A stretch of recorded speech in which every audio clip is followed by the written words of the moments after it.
My dear friend Randi Gold to Conversations with Captain Sandy. I want to hear, and I'm sure the audience does, from the top to the bottom. Now, how did you rise from the bottom to the top? What did you do to change your life to be where you are today? Happy, joyous, and free. I met you. Oh, I met you. I met you, Sandy.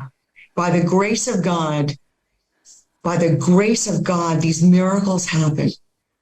And I was in a relationship at the time, early in my recovery of now 12 years. And the person I was in a relationship was also in recovery, doing their very best. And through that experience, I met you. And immediately, when you heard my story, you told me to keep coming back. We went to meetings.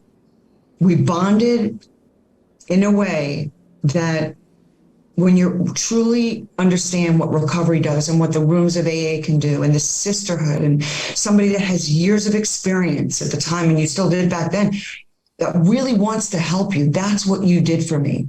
You felt compassionate, empathetic. You told me your story, what worked for you. We became fast friends and sisters. And almost immediately you wanted to do something with that recovery. So we started to do stuff together, I believe, whatever, these different, whatever it was, speaking and we started to want to help people together. And you gave me hope. You gave me hope. You gave me inspiration. And you allowed me to lose the shame. And I got a sponsor. I worked the program. I worked the steps. When I went to Hanley, I had to start from the bottom, right? So I met you right after I came out of Hanley, but I had to go to Hanley first. I had nothing. yeah. I lost everything. I barely had any clothes on my back. I had a bruised eye. I didn't know how it happened again. I was someone that was not in control of my bodily function. So in my own apartment that I was staying in, I thought, how did I end up like this? And I prayed to God, and I got my hands and knees, and I said, God, please, I know you wanted me to be alive. What am I going to do with this? Please show me, give me the answers. And that's when I picked up the phone and basically begged Hanley Center to take me in. I said, I have no money. I will work to pay you back. I have very little. I'll sell it. I'll do whatever. I'll do whatever I can to make good for it. And I was lucky that day. And they took me in and I paid that debt, and I got in and I kept praying. And what I learned was that God never left me. God never leaves us. We just might step away, because I didn't believe in anybody. Who would take somebody's mom away when they're 20 years old? And who would? But, to be fair, my mom was sad, unhappy, and not well.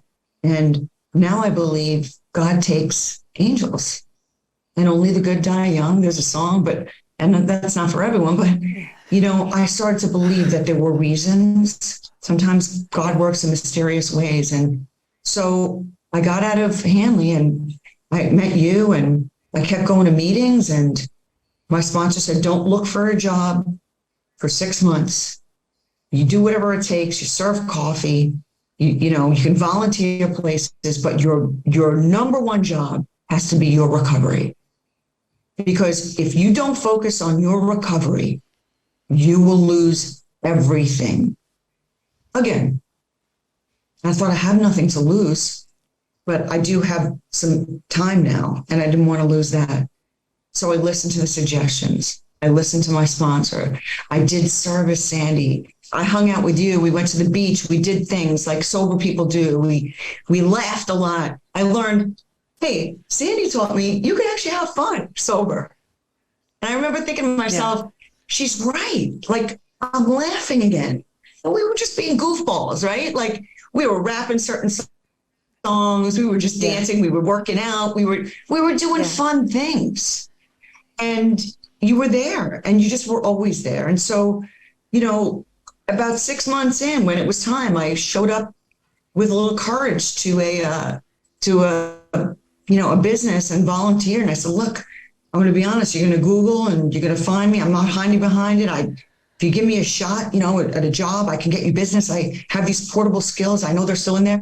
And wouldn't you know it, that the owner of the business had 30 years of recovery, came around the interview desk and said, I'm going to sit next to you.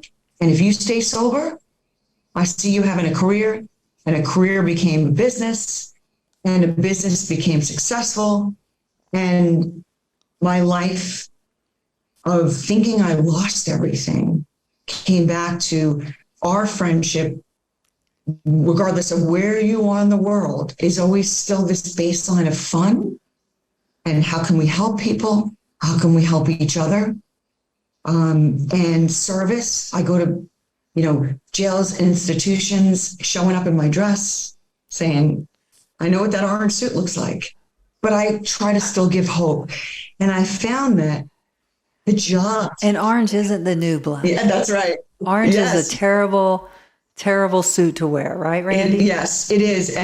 But it's a reminder. It's a reminder that we're all human. It's a reminder that it's never too late to get sober. San, your story for me was amazing, because I didn't understand, because it's your story to tell, and I'm sure you've shared some, but going through the life that you went through, and then, getting to where you are, we had different journeys, we had different journeys. Yes. I'm so grateful that, you have this platform that you are not afraid to share, and that you are relatable, and that, we all, regardless of gender, race, sexuality, ethnicity, anything, we all bond over something, right? Yeah. And if pain or sharing our story is similar, and we can bring it together and give others hope, that's what you do. And that's what we're doing right now. And I hope and pray that our listeners understand that not everybody has to have a humiliating bottom and have it public.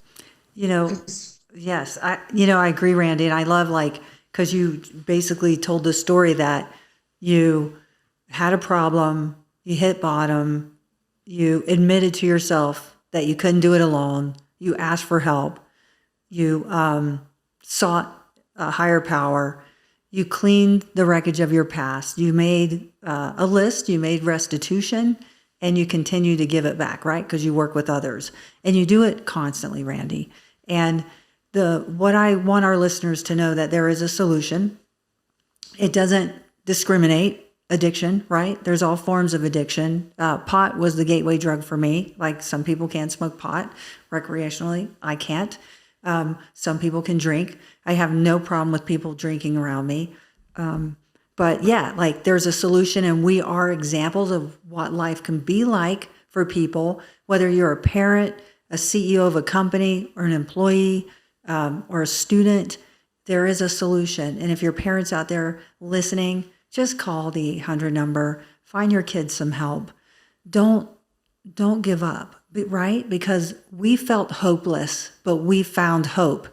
And hope is all you need, that mustard seed of hope. And if you have that, there is a solution, but it's a daily grind. I'm not going to lie, right, Randy? It's trudge the road to happy destiny.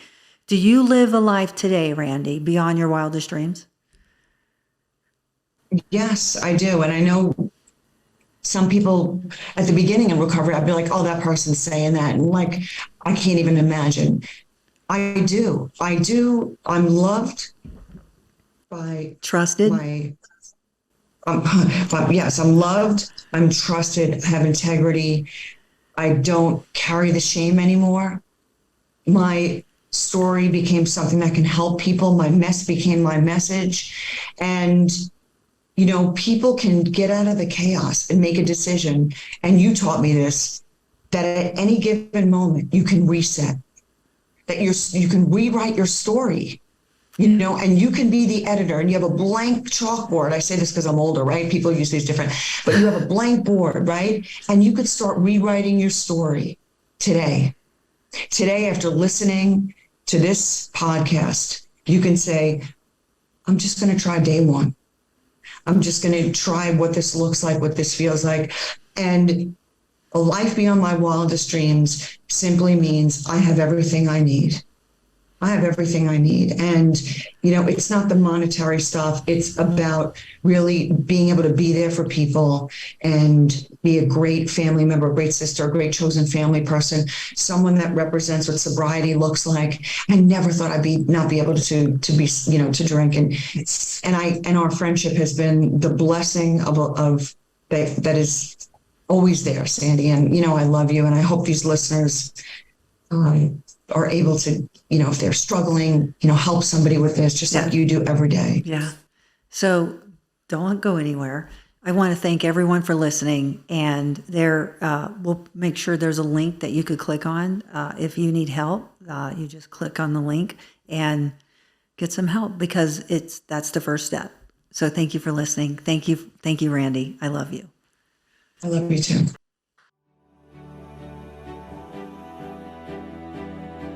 Nothing's gonna hold me